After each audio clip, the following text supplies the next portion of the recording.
And the secret is simple. I always imagine myself in my boss's job.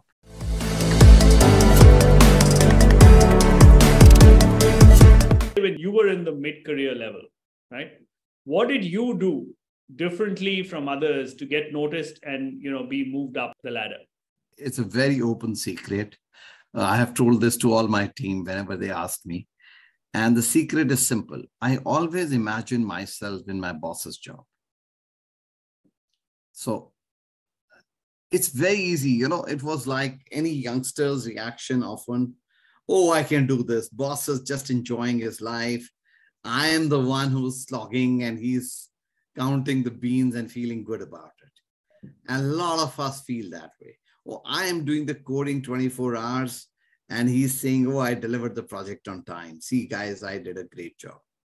So I always imagined the kind of conversations he has to have, the kind of convictions he has to take, the risk he's carrying. If I go wrong, then how does he explain to others? So I've imagined myself in my boss's job always, one level up at least. And it has given me a lot of insight about what that job looks like when I do that.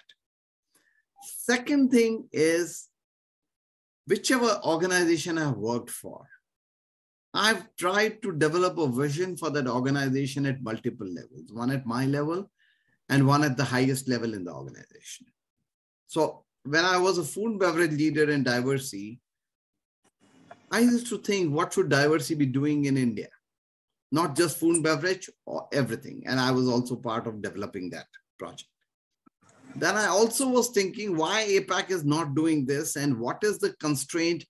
And when you think a lot about it and observe the things going around you, you figure out what may be the constraints they are facing, you start developing. The biggest difference between a middle manager and a CXO is vision. It's a view of where you would like the organization to be. If there is a clarity on the vision, I think becoming a CXO is very, very easy because you already know the execution. Execution, as an operating manager. That will hold you in good stead always. And if you're good at it, I'm assuming you're good at it.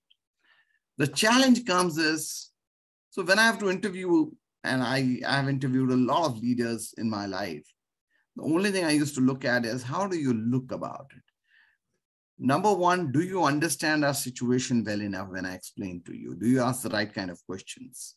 And the second was, do you have a vision? If I ask that, how will you handle it? How will you think about it? Can you put yourself in a different situation, imagine, and come out of it? Of course, adaptability to a new thing, learning agility are, I think, a fairly well overused words, important. But for me, the most important thing has been vision when you try to recruit fresh CXOs.